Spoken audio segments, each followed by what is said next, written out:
여러분은 건강한 식사를 하고 계신가요? 그렇다면 건강한 식사가 무엇일까요? 채소만을 먹는 채식이 건강한 걸까요? 탄수화물의 양을 많이 제한하는 키토 식단이 건강한 걸까요? 팔레오, 키토제닉, 애킨스, 덴마크 채식 등 다양한 원리와 재료들을 바탕으로 수많은 식단들이 존재하지만 어떤 식단이 좋은 건지에 대한 확신은 가지기 힘듭니다. 우리는 다양한 미디어 채널을 통해 과거보다 훨씬 더 많은 건강 정보를 맞이함에도 불구하고 더 어렵고 모르겠고 헷갈리기만 합니다.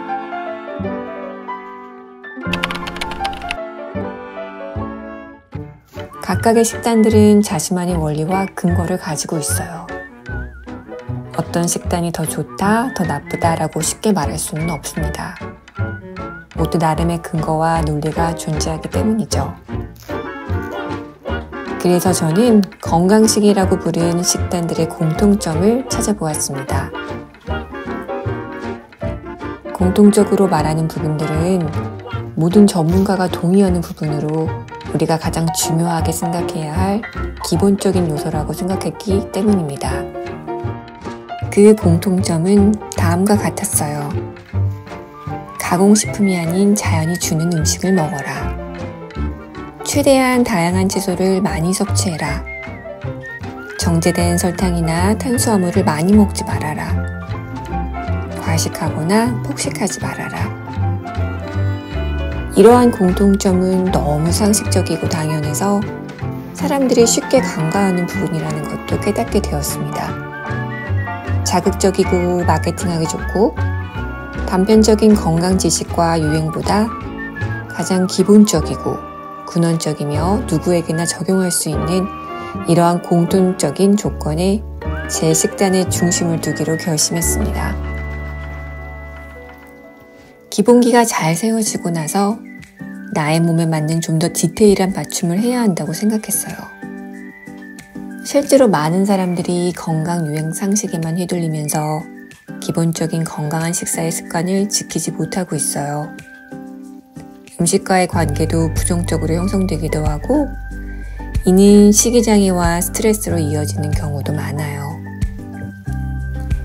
그리고 또 깨달은 중요한 점은 한두 번 슈퍼푸드를 먹는다고 해서 한두 번 건강한 식사를 먹는다고 해서 건강이라는 게 크게 달라지지 않는다는 겁니다. 완벽한 한 끼의 식사를 꿈꾸기보다 매일매일 내가 좋은 재료로 직접 요리를 해가면서 꾸준하고 지속가능하게 식사를 꾸려가야 한다는 것이지요. 아침에 세수를 하듯이 옷을 입듯이 양치를 하듯이 내가 직접 나를 위해서 식사를 만들고 먹어야 한다는 겁니다. 외식이나 배달식이 당연한 것이 아니라 하루하루 내 삶에 직접 자연 재료로 만드는 집밥으로 채워나가는 습관을 장착한다면 어느새 우리의 몸과 마음은 달라져 있습니다. 장시간 이렇게 집밥을 하는 습관이 몸에 배이면 식재료에 대한 이해가 늘어납니다. 나에게 맞는 식재료를 스스로 알게 됩니다. 요리 실력이 늘어서 내 입맛에 맞고 맛있는 식사를 지속적으로 할 수 있게 됩니다. 나에게 집중할 수 있는 요리를 하게 됩니다. 내 몸이 편안해지는 식사와 식사법을 터득하게 됩니다. 나를 사랑하게 됩니다. 직접 시간과 노력을 써서 내 몸의 반응을 살피게 되면서 나를 자연스럽게 돌볼 수 있게 됩니다. 내 몸이 귀하다는 생각을 하게 되고 나를 소중히 여기게 됩니다. 그래서 집밥은 나를 사랑하게 되는 길을 열어줍니다.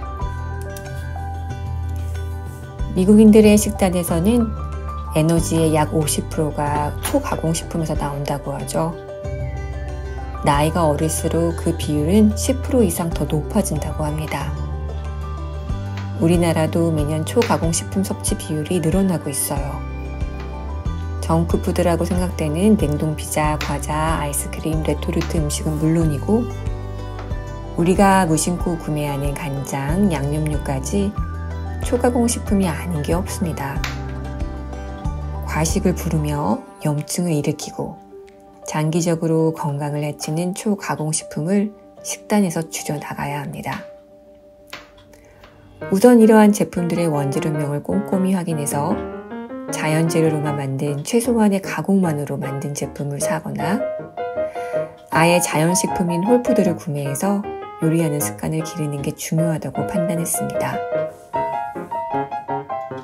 또한 현대인들은 매년 채소 섭취가 줄어들고 있어 식이섬유와 다양한 항염 물질들이 결핍되고 있어요.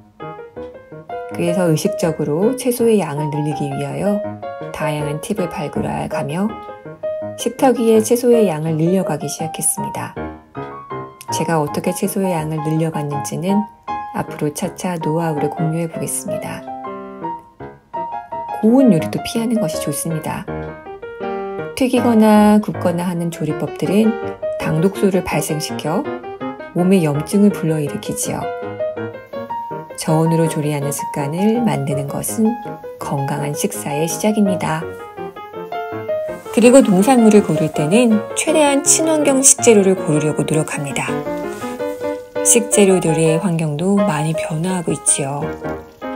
꼭 나의 건강을 위해서뿐만 아니라 앞으로 자라날 아이들의 세상의 미래를 위해서라도 자연에 더 이롭고 공생할 수 있는 친환경 식재료를 선택해야 다 같이 건강한 세상을 만들 수 있다는 생각을 품게 되었습니다. 더불어 식재료가 주는 생명력을 이해하고 받아들이며 우리가 자연의 일부임을 잊지 않고 자연스럽게 먹고 자연스럽게 에너지를 얻는 식사에 좀 더 집중하게 되었습니다. 그리고 가공이 많이 된 탄수화물의 비중이 많은 식품, 즉 흰밥, 흰떡, 흰 국수와 같은 정제 탄수화물을 현대인들은 과잉 섭취를 하고 있어요. 우리 식단을 혹시 정제 탄수화물 중심으로 너무 많이 채우고 있지 않은지 늘 모니터링하고 있습니다. 또 우리가 간과하고 있는 것 중에 하나는 우리가 매일 쓰고 있는 양념과 오일입니다. 메인 재료에서 벗어나 있다고 생각하고 잘 신경 쓰지 않는 영역이지만 사실 우리의 주변엔 첨가물과 질이 낮은 재료로 만드는 양념이 너무 많아요. 건강한 재료로만 만든 양념을 간단하고 알맞게 사용하는 노하우도 필요합니다. 24시간 언제 어디서든 식사를 할 수 있는 현대인들에게 식사의 빈도는 건강한 식사에 중요해졌어요.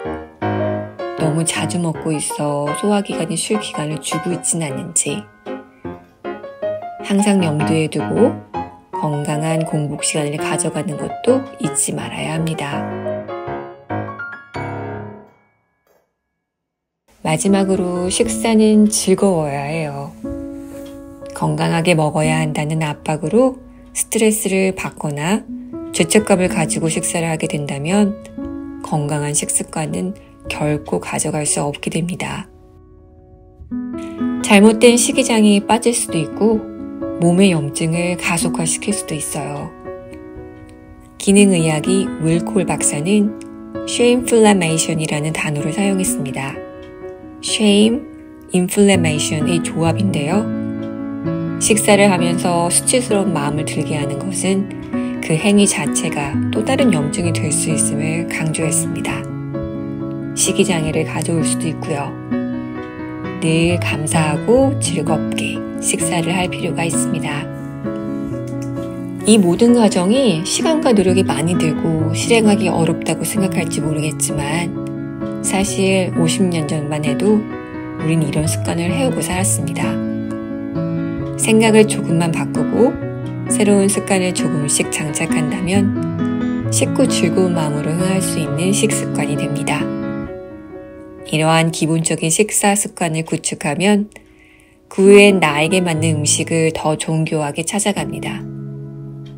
특히 염증과 알러지 유발원으로 알려진 밀가루, 달걀, 우유 등의 문제가 될 수 있는 식재료들을 식단에서 조금씩 제외하면서 몸의 컨디션이 얼마나 변하는지 확인해 보는 거예요. 그러면서 나에게 맞는 식재료와 조리 방법을 찾아 나가는 겁니다. 저는 밀가루 유제품이 맞지 않아 식단에서 제한하고 있어요. 먹는다는 행위는 부분의 합이 아닙니다. 전체는 부분의 합보다 늘 큽니다. 작은 정보의 조각들을 가지고 식단을 꾸리려고 하는 것보다는 큰 그림으로 기본에 충실하면서 나에게 맞는 식단을 조금씩 찾아가는 것. 저는 그것을 건강한 식단이라고 부릅니다. 그래서 건강한 식단은 사람마다 다 다르고 또 시간이 지날수록 몸의 컨디션에 따라 달라지게 됩니다. 2024년 새해 좀 더 건강하게 먹겠다고 다짐했다면 저와 함께 진짜로 건강한 식단을 찾아가시면 어떨까요?